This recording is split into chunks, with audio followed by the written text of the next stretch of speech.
at Caribbean Airlines. Have you done just like me and called Caribbean Airlines as yet? No, not yet. Then you need to pick up that phone and give them a call, alright? Seriously. And don't forget, for all your medical testing needs, pick up the phone and call out my good friends at La Falaise. Lafayette's House Medical Laboratory, my preferred choice for professional and confidential medical laboratory services. Lafayette provides results for all medical tests. If it can't be done there, they will facilitate it through their international partners. Their main office in Roseau is open from 7:30 a.m. to 8 p.m. Mondays to Fridays and 9 a.m. to 1 p.m. on Saturdays. Home visits and emergency services are also available. Call 448-0100, WhatsApp 276-5213 or visit any of their locations. Cross Street, Roseau, Pickard, Portsmouth, Marigot or Grand Bay. Lafayette's House Medical Laboratory. My choice, your choice, our choice.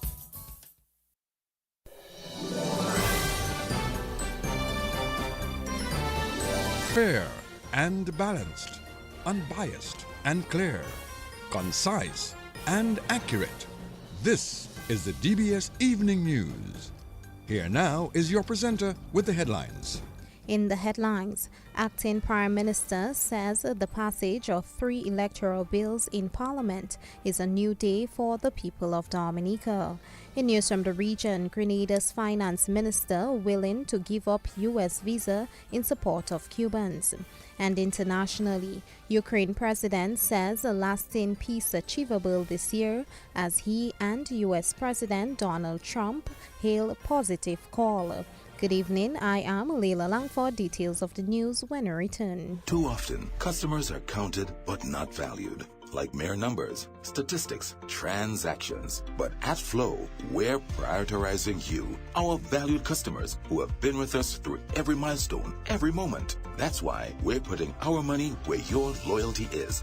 Flow customers claim up to $400 in rewards for smartphones, groceries, and more when you add mobile to your current internet plan. Because loyalty isn't a one-way street. At Flow, loyalty flows both ways. DBS News. Welcome back. Acting Prime Minister Dr. Irvin McIntyre says that the passage of 3 electoral bills in Parliament is a new day for the people of Dominica. The Electoral Commission Bill, House of Assembly Electors Bill, and the Registration of Electors Bill will pass amidst protest action organized by the Electoral Reform Coalition. Dr. McIntyre says the bills will strengthen democracy in Dominica. Today was indeed a great day in the history of Dominica and the strengthening of our democracy as a nation. We successfully passed 3 bills in Parliament related to electoral reform, namely Registration of Electors Act 2024, House of Assembly Elections Act 2024, and Electoral Commission Act 2024. This is a journey that began in February of 2011, and here we are today, 19th of March 2025, finally passing the 3 bills in Parliament. I actually feel very privileged and fortunate to have been present today. Our government has made many attempts over the years and invested a significant amount of funds to the cause, which was repeatedly derailed by the opposition UWP. However, today we witness the final product, that is the passing of the bills in Parliament, but we must never forget the process which got us here. Extensive consultations with all sectors of society in both the urban and the rural areas, that too in the presence of overseas observers, that is from the OECS, the CARICOM, the Commonwealth, and the OAS. That's why we can comfortably say that these bills belong to the people, because everyone had their say. Just as we say all shall eat, we can also say all shall have their say. Acting Prime Minister Dr. Irvin McIntyre. Dr. McIntyre notes that Dominicans should be proud that electoral reform has been given much needed attention. It may not be 100% pleasing to everyone. As a matter of fact, no bill is. But we must admit that we have moved in the right direction. All Dominicans should be proud with a sense of accomplishment that we have finally passed our electoral reform bills. And not every country in the region of the world can boast of such. Though we've always had free and fair elections in Dominica, as stated by observers from overseas, but this certainly is the icing on the cake. I'd like to thank the Minister of National Security, Honorable Rayburn Blackburn, and the members of the Commonwealth of Dominica Police Force who remain focused and exercise their duty in a professional manner. Hats off. I also want to thank the Attorney General and the staff of his chambers, my fellow parliamentarians, and all those who took part in the consultations. Now we can all continue to contribute to the work of developing our beautiful country. Acting Prime Minister Dr. Irving McIntyre. Meantime, police and protesters clashed during the course of the day near People's Park, where police erected barricades. Acting Police Chief Davison Valerie said this morning any protest action would be deemed illegal as the organizers did not seek permission to hold the event. Meanwhile, Attorney General Levi Peters says the Registration of Electors Act will positively impact elections in Dominica. Does this bill have everything that everybody would wish it to have? The answer, Mr. Speaker, is no. Does this bill have most of what most people would wish it to have? The answer, Mr. Speaker, is yes. Is this bill a significant improvement upon the existing Registration of Electors Act, Mr. Speaker? And will it significantly contribute to the improvement and modernization of the registration and electoral process in Dominica? The answer is a resounding absolutely. Mr. Speaker, as will doubtless be appreciated by right-thinking people, electoral modernization and reform is not a one-time event. Rather, Mr. Speaker, it is a continuous process which requires review, intellectual and legal rigor, fortitude and diligence to ensure that identified issues, shortcomings and improvements are appropriately addressed in a timely manner. The objective always, Mr. Speaker, being to establish and maintain an electoral system and process which is free, fair and free from fear, and which ensures that as many people as are qualified and lawfully entitled to exercise the franchise are able to do so. Attorney General Levi Peters. Parliamentary representative for the Margot's constituency, Anthony Charles, says he supports the passage of the 3 electoral reform bills. Over 17 years now, this has been an ongoing debate for the opposition and the government of the day. So, more than that, according to Mr. Blackmore. But anyway, I stand for this bill to be passed. I'm going to tell you why. Because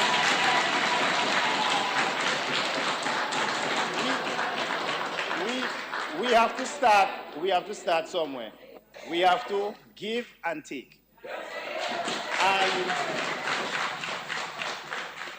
this is not about political parties showing how strong they are. This is not about the government flexing their muscle. This is about democracy. And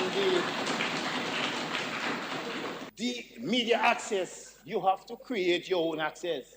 Create your own media. Everybody on Facebook, everybody on Twitter, everybody on Instagram, everybody on everything. Why must you want to force a legislation to make media put things on things? That doesn't make no sense. You see these books here? You see, I don't know if it's because of how I grew. You see these books here? These old colonial laws? They need to be reformed. So the AG, after this is said and done, we need to take each other book, take them together, throw them outside, and then watch one by one and bring them back inside. Because these books need to change, because we need to move with the globalization and the changes of the international world and everything. We need to change all those things. I would like a set date for election, but we have to change the constitution for a set date. So now, why say there, I heard my friend who said, I feel him to call it. And then I heard my next friend say, well, call it no. No, I don't really like that. Because everybody, it's like we're playing with big people. We need to get this level. Parliamentary representative for the Margot's constituency, Anthony Charles. Member of Parliament for the Salisbury constituency, Jesma Paul Victor, added her voice to the debate in Parliament today. We must recognize the electoral reform is not a one-time event, but it should be an ongoing process. As societies evolve, so too must our electoral systems. Continuous reviews, recommendations, feedbacks, and adaptation are necessary to address emerging challenges and uphold democratic principles. Mr. Speaker, let us also remember that democracy is not merely about holding an election. It is about ensuring that those elections are free, fair, and reflective of the people's will. The fight for electoral integrity is shared responsibility, requiring commitment from governments, political parties, civil societies, and most importantly, the people. Member of Parliament for the Salisbury constituency, Jesma Paul Victor. The bill was also supported by MP for the Collier constituency, Darren Pinard. The campaign financing aspect of it, I think the Prime Minister is on record multiple times of saying that in principle, the government is not opposed to campaign financing laws being enacted. It's just that we do not think that we are at the stage where we are ready to put this in because of the complications that will arise from it. And we are looking at this more in line of a homogeneous legislation to incorporate the entire OECS region. But principally, we are not against campaign financing legislation, and it is something for down the road. We have to understand that we need to move this matter forward. We cannot continue to stall the progress of putting election reform to the Parliament and making it into law because we do not get every little thing or every little idea that comes into our head has to be included in there, because if we have to continue doing that, the process will never come to a completion. As we have seen over the years, Mr. Speaker, whenever we have acceded and accepted one of the conditions that the opposition has put through, then they come up with something different. So I can bet you if we had to agree to that, and if we had to agree to every other thing that they came up with, they would still not want electoral reform to pass because there will be new things added on as we go along. MP for the Collier constituency, Darren Pinard. Attorney General Levi Peters had this to say on the Electoral Commission Bill. The Electoral Commission Bill is a new creature insofar as Dominica's law is concerned. It is something that has come directly from Sir Dennis's report and recommendations, which had with it an appendix which was in the form of the Election Commission Bill 2023. We have never had an Election Commission Bill or Act before. What we have operated under is the constitutional provision for the establishment and functioning of the Electoral Commission. And the intent of this bill is to create greater autonomy for the Electoral Commission, which includes provision of a special fund, and as well as a greater autonomy in terms of engaging appropriate staffing and also the broader functioning of the Commission. It also provides for various committees that may be necessary to assist the Commission in its functioning, and allows for the Commission to be able to engage suitable individuals who will not be members of the Commission, but will provide support, maybe, for example, in some type of subcommittee type situation and so forth, on areas that they may need assistance of. Attorney General Levi Peters. The House of Assembly has been adjourned sine die. Member of Parliament for the Soufriere constituency, Dennis Charles Pemberton, has congratulated Kasim Birmingham for his success thus far in the Canada Got Talent. Birmingham took a step closer to winning the competition last night after securing a golden buzzer, which automatically takes him to the next round of competition. Birmingham is a former winner of the DBS Radio Christmas Song Contest. I first want to congratulate Mr. Kasim Birmingham, a multi-talented son of the soil of the Soufriere constituency, who performed at Canada Got Talent last night and won the gold buzzer. Indeed, his mother Joan and his father Steve and the entire family and the entire constituency and all Dominicans are proud of him and wish him the best on his journey, Mr. Speaker. Member of Parliament for the Soufriere constituency, Dennis Charles Pemberton. On the feature segment this evening, we focus on a young fisher. Akim Alexander of Maho says fishing has been his career after dropping out from school. Young Fisher of the Year Akim Alexander is our feature on the DBS Evening News. Yeah, well, a while now, since I young, you know, I fishing. My father is a fisherman, my uncle is fisherman, everybody, like, my family is fishing. You understand me? And raised up by the bay, and it's like that does push me to that, man. And when we speak about fishing, on what level do you fish? Do you conduct fishing in the Maho area? I just fish whole week, Sunday to Sunday. Fishing is my living. It's that I do in. Oh no, I have my own boat. Now I was fishing on my uncle's boat. My uncle had, since I left school. Like I didn't leave school, I drop out, you understand me? Yeah, and since I drop out, my uncle ended up building a boat for me.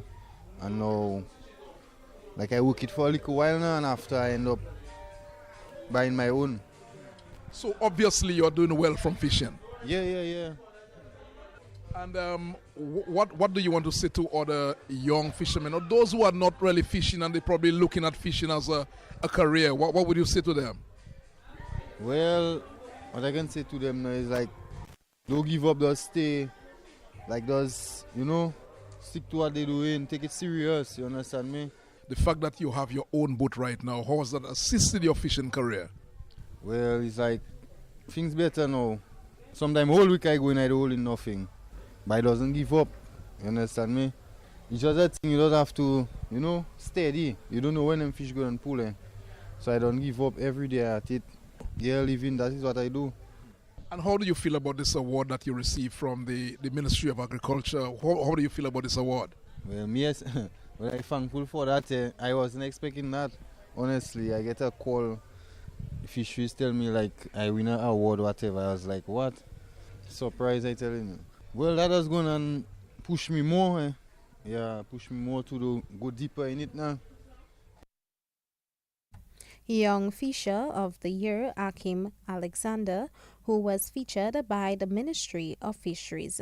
And that's the national focus, regional and international developments up next. Too often, customers are counted but not valued. Like mere numbers, statistics, transactions. But at Flow, we're prioritizing you, our valued customers who have been with us through every milestone, every moment. That's why we're putting our money where your loyalty is. Flow customers claim up to $400 in rewards for smartphones, groceries, and more when you add mobile to your current internet plan. Because loyalty isn't a one-way street. At Flow, loyalty flows both ways. DBS News. In news from the region, Grenada's Finance Minister Dennis Cornwall says he and others in the Grenada government are willing to give up their United States visas in support of the people of Cuba as he defended Havana's health brigade system that has come under fire from the United States. As a former graduate of a Cuban university, Cornwall said he has a moral obligation to give up his U.S. visa and as a government minister. He believes that the Cuban doctors and nurses in Grenada's healthcare system are providing irreplaceable service. Cornwall said that wrapping up the Cuban medical mission in Grenada will result in significant harm to the island's healthcare system. And internationally, U.S. President Donald Trump has held what he described as a very good hour-long phone call with Ukraine President Zelensky a day after speaking to Russia's President Vladimir Putin. Writing on his social media platform Truth Social, Trump said the call was aimed at aligning Ukraine and Russia in terms of their requests and needs, adding that ceasefire efforts were on track. Both Zelensky and Putin have said they would agree to halt attacks on energy infrastructure. However, both have since accused each other of continued attacks. That's news, the DBS Evening Sports Report. Up next with Curtis Matthew. Covering the nation and beyond, DBS Sports Report. Rudolph Thomas Enterprise in Portsmouth, your suppliers of building materials and hardware products. over 20 years experience in the business. Rudolph Thomas has lumber and plywood, Portland and tile cement, steel rods, galvanized and fence pipe. And Rudolph Thomas can meet all your wire needs. Galvanized roofing sheets, doors, windows, toilet sets, face basins, and bidets. PVC piping, fittings, and lattice. Check out Rudolph Thomas for ceramic and vinyl floor and wall tiles, nails, nuts and bolts, paint and painting supplies. And check out their line of electrical and hand tools. And Rudolph Thomas is your one-stop shop for hard-to-find items like fiberglass mat and fiberglass resin and welding rods. Go now to Rudolph Thomas on 1240 Bay Street in Portsmouth.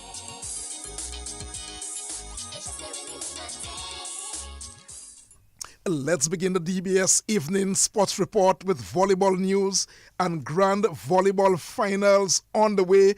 Gavin Richards is following proceedings. Gavin, good evening. Welcome to the Sports Report.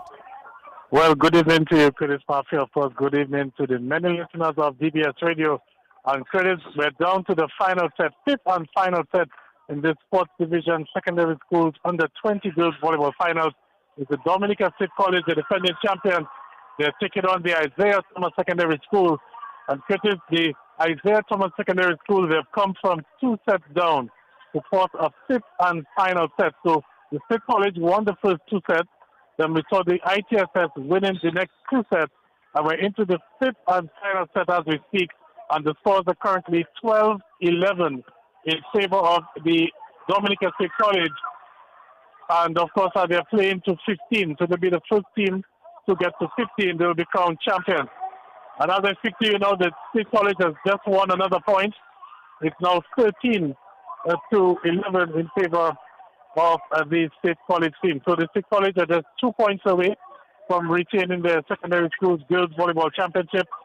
Because immediately after that match, we will have the boys championship, where we'll see the Dominica State College also taking on the Isaiah Thomas Secondary School in the boys finals. But this first game has gone way into overtime. We were scheduled to have the boys' final start at about 4:30 this afternoon. But because of that, the women's game went into 5 sets, then the boys' game is going to be delayed. So as I speak to you, Curtis, we're just awaiting a serve from the State College team. They're leading 13-12. They're 2 points away from the championship. I'm hoping maybe I can, 13-11, sorry, I'm hoping I can stay on the line as long as possible where we can capture that winning moment, but there's a little bit of a delay in the game. And maybe I can just quickly have a word with Mr. Trevor Shillingford, who's the sports coordinator. Mr. Shillingford, an exciting final that we're witnessing here at Windsor Park. Yes, we're very fitting into what was a very long championship. And we are seeing some real new talents emerging. The Isaiah Thomas, secondary, which was once considered to be an unknown in the sport of volleyball, is really putting on a spectacular show here at the Windsor Park Stadium. And it is setting up for a very exciting evening as we look forward to the boys' final, which is coming up next. All right, so then we heard it from the sports coordinator, Trevor Shillingford. And the Curtis, we still have a little bit of a delay as the side referee is just checking the rotation, but looks like we're back underway again. So it will be the State College to serve. They're leading 13-11 in this fifth and final set. Serve coming in here. ITSS playing the ball in the backcourt, and they've given it points away. So Curtis, it is set point. It is championship point as well for the Dominica State College. They're leading now 14-11, and they're just 1 point away from retaining their championship. So again, I will try to see if I can stay on the line for as long as possible. Well, the ITSS has now called a timeout. So ITSS has called a timeout, Curtis. I can maybe see if I can just get a quick chat with the Dominica State College team head coach. Maybe we can just head into the huddle. We're going to head into the huddle to see if we can get what they're going to say. Let's go.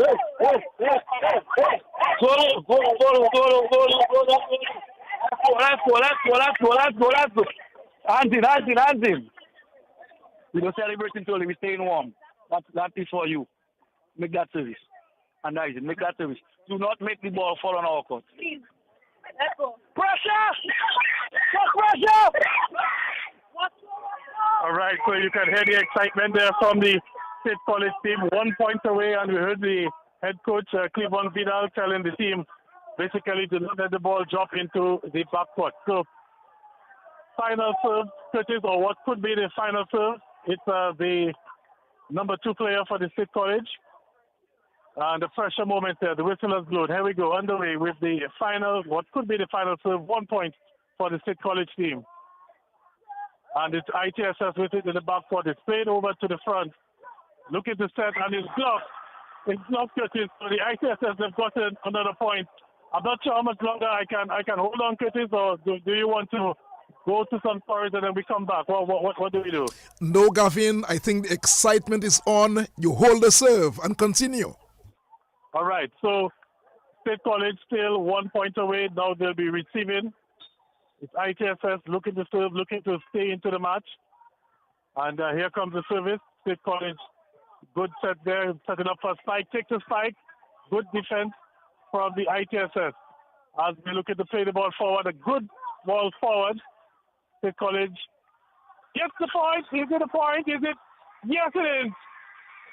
Dominican State College girls have retained their secondary school sports division under 20 girls netball championship. They've defeated the Isaiah Thomas Secondary School in a 5-set thriller here at Windsor Park. And you can hear the excitement and the jubilation. Let's see if I can quickly pull the head coach of the college team, Cleveland Vidal. Cleveland, we're live on DBS Radio, and of course, congratulations on winning this championship this evening. Well, thank you, David, for being here and seeing that in action. The girls was under a lot of pressure, but we just transferred that pressure into and put the talent out there, and let the talent speak for itself. The referees was very hard on us tonight, but regardless, it comes with the championships, and when you maintain in championships, you have to expect this kind of pressure. Cleveland, you're up by 2 sets to none, and we saw ITSS really just come back into the game. Almost for a moment, they looked like they would be walking away with the championship. What were your instructions to your players at that point in time? Stay happy, stay focused, play their volleyball. All right, and let's talk about the key players for you this evening to get you over the line. Well, if you could tell, there wasn't key players. Even the bench players came in and they had to do what they had to do, and they did just that. So all the players, they came together and they did what they have to do, led by their captain, and that's the result we get after when you work as a team. All right, Cleveland, back-to-back championship. I mean, how much does this one mean to you? I know in the pre-match interview you had, some concerns with you as the coach not being able to be with the team every day. How special is this championship for you? Well, this one means more to them, and you can tell with the celebration because, like I told you, they were focused and they wanted to win it for themselves, and they had their training sessions on their own, and I'm just proud of them right now. All right, well, Cleveland, thank you very much, and of course, do enjoy the celebration. Yeah, man, thanks. All right, so that's the winning coach of the Dominican State College team, Cleveland Vidal. I'll see if I can get the captain, Kelda Sorrendo, to give us a quick word. Kelda Sorrendo, good evening. You're live on the radio, DBS. And of course, congratulations on winning the championship. Thank you. Well, I'm very proud. It's like a dream come true. I'm very stressed right now. All I can say is thank God. And we worked very hard. My girls and my team worked very hard. I just want to say thank God and my team. What would you say were the key moments for the team this evening? What were the key moments that you think you won the game this evening? What areas do you think you won the game this evening? Well, All right, so in terms of this celebration, I'm sure you must be very happy and, winning the championship, holding on when the Isaiah Thomas Secondary School were fighting back from 2 sets down. Well, at first we won the 2 first sets. Then after the first set, it went down. But then the 4th set, the other team won. The 5th set, we just put our mind to it, and I just tell my team to focus, and that is our game. That is our game. We cannot lose this. We already had 2 sets up. This is our game, and we won.